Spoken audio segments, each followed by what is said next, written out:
C'est à vous. Donc, Bonjour, je suis très content aujourd'hui pour vous répondre à ces questions.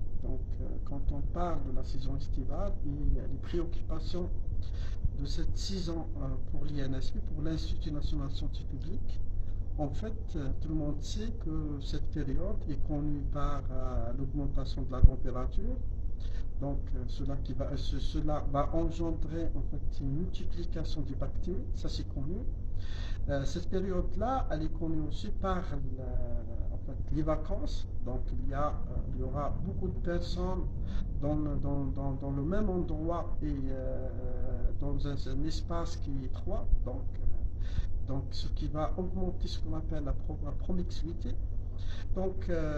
Cet été-là, connu aussi par le déplacement de la population, ou bien ce qu'on appelle le mouvement de la population, ce qui va engendrer en fait que ce soit deux problèmes de santé publique.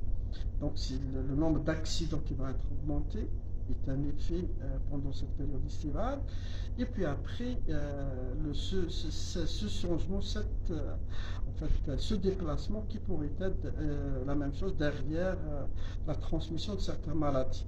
Donc la période estivale est connue par des maladies, notamment deux maladies, les maladies transmissibles, et notamment quand on parle des maladies transmissibles, les maladies, les MTH, les maladies transmissibles par l'eau. Nous avions les quatre maladies connues. Nous avons la fièvre typhoïde. Et l'Algérie en fait a fait un grand pas. On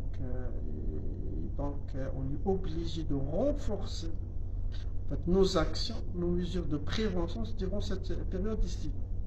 En fait, l'INSP a pris en considération tout d'abord les orientations de M. le ministre vis-à-vis cette période estivale, en connaissant en fait les maladies qui vont augmenter durant cette période. Pour cela, un plan d'action a été en fait, initié. Ce plan d'action a pris en considération en fait, trois éléments clés. Sensibiliser la population. Deuxième point qui est très important, c'est former les responsables. Nous avons notamment les membres du bureau d'hygiène qui ont une action et des activités directes avec la population, et former nos médecins. Et puis après, rappeler en fait l'importance de signalement et de l'alerte et de l'anticipation pour mieux prendre en charge ou bien pour éviter toute situation inattendue. Donc si vous avez remarqué que toutes ces actions-là rentrent dans le cadre de l'anticipation. Donc l'anticipation, en fait, l'objectif c'était pour y aller ou bien pour passer en fait des vacances calmes, des vacances sans accident. Voilà, sans maladie, des vacances en fait. C'est des vacances, c'est des vacances en fait. Il y a un programme qui a été tracé, il y a un programme qui a été bien préparé, qui a pris en considération notamment les maladies transmissibles, et les maladies vectorielles, c'est-à-dire les maladies transmises par les insectes, par les vecteurs. Notamment, on a adapté un programme selon la région. Nous avons par exemple Westnal maintenant qui émerge, il y a un programme qui a été dédié.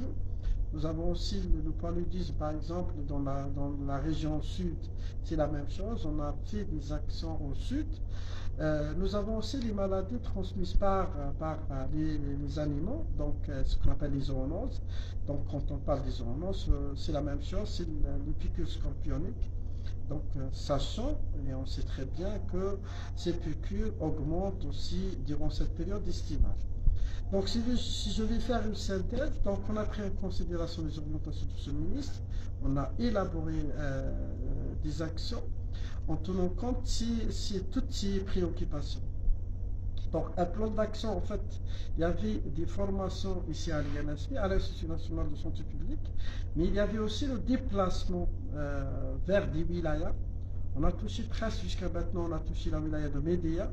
On a accompagné les responsables de lutte contre les maladies transmissibles par l'eau et bien sûr les maladies vectorielles.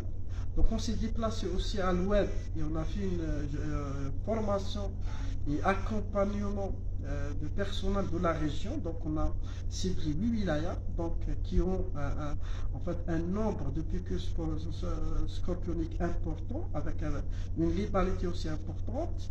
On les a formés, on les a accompagnés, on a sensibilisé la population. On a organisé aussi une deuxième journée au niveau de la wilaya de Blida. On a pris aussi la même chose, toutes ces préoccupations envers la population concernée, donc tous les médecins, tous les BHI, les bureaux d'hygiène, les responsables d'ISEMEP pour le signalement, pour l'anticipation.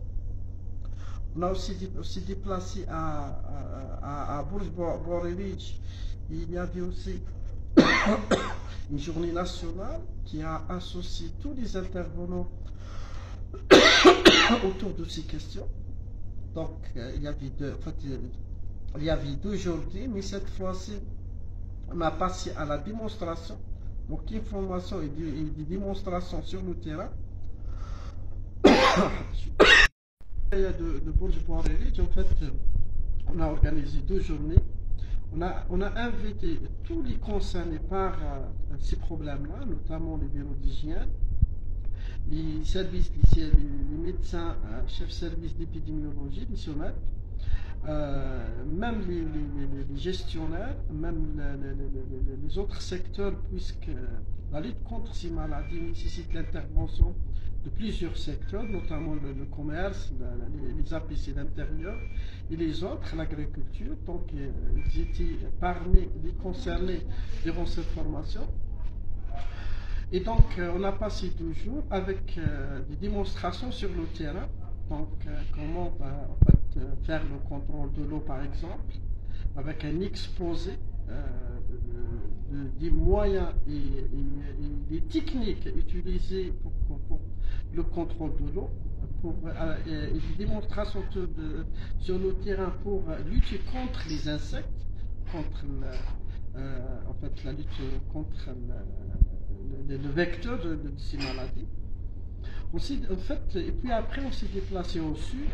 On a passé 5 jours à Bourges-Belgique, où tout, en fait, on a pu en fait concrétiser des actions sur le terrain, puisqu'on a accompagné tous les intervenants sur en fait la lutte contre que ce soit les maladies non transmissibles, les maladies transmissibles, c'est-à-dire les maladies hydriques transmissibles. Et en même temps, notamment, et on a axé aussi sur la lutte antivectorielle. Et cette fois-ci aussi, on a fait des actions de formation sur le terrain. On a formé les personnes responsables de lutte contre les vecteurs, donc les maladies vectorielles, dans ce cadre-là.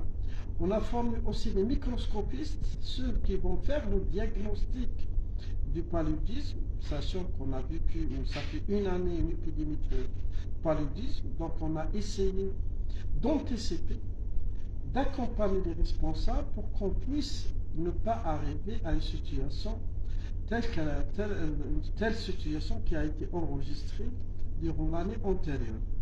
Donc on a formé en même temps les médecins SOMEP de Bourges-Belgique en ce qui concerne le système d'information, puisqu'il y a des canevas à documenter en tenant compte le programme de santé.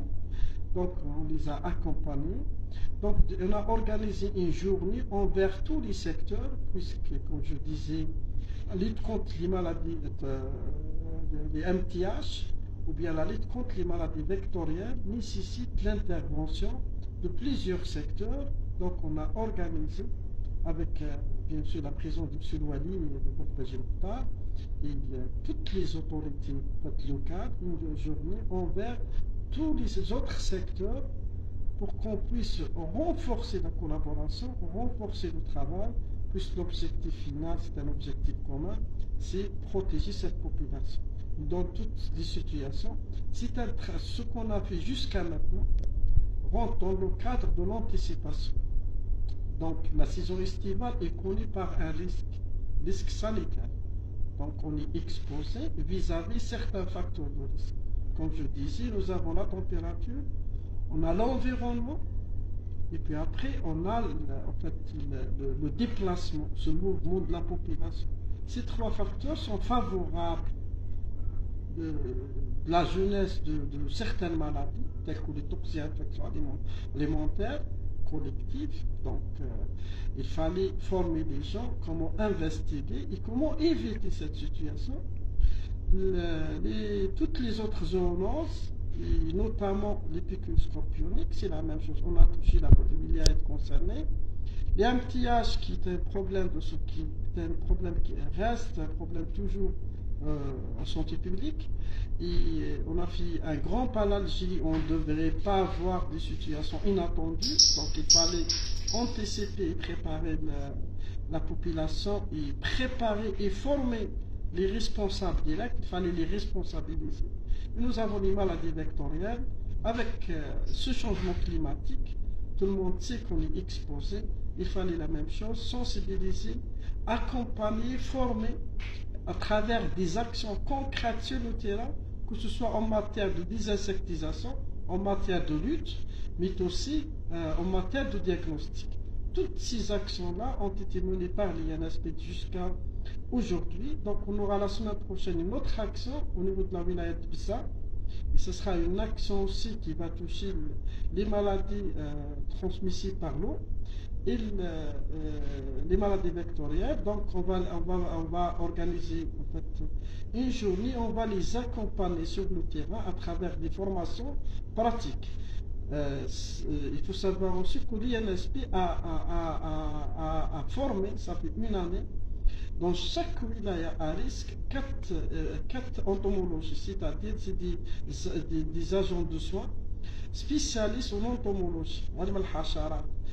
Ce qu'on est en train de faire maintenant, c'est plus pratique que la théorie. On est en train de les accompagner sur le terrain pour qu'ils puissent faire des actions concrètes. Et parmi ces actions-là, c'est des enquêtes entomologiques afin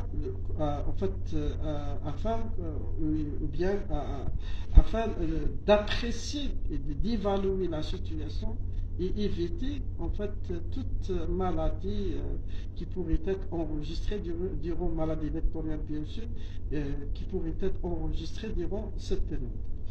Donc on aura la même chose avant la fin Inch'Allah du mois de septembre, une autre action qui va être à peu près proche et qui a le même objectif que l'action qui a été dédiée pour la wilaya de Bourj-Baji dans le cadre toujours de l'anticipation, et on va toucher aussi la wilaya de Ain Gzel. Donc toutes ces actions-là, en fait, rentrent notamment pour les deux wilayas, Bourj-Baji et Ain Gzel, rentrent dans le cadre de l'anticipation. M. le ministre nous a orientés à initier des actions afin d'éviter toute situation inattendue, et cela signifie à l'anticipation, au signalement s'il y a des cas, et à préparer en fait, tous les moyens nécessaires pour prendre en charge les cas enregistrés. Donc c'est ça à peu près une synthèse globale des activités de l'Institut national de santé publique durant cette période, sachant que l'Institut en fait, national s'intéresse à toute activité, à tout problème de santé publique. Il a une activité en fait durant toute l'année, mais par contre durant cette période estivale, on a des activités et tous les autres secteurs ont des activités. Par contre, durant cette période estivale, on est obligé de renforcer ces activités pour éviter en fait et traiter toutes ces préoccupations qui pourraient être enregistrées durant cette période.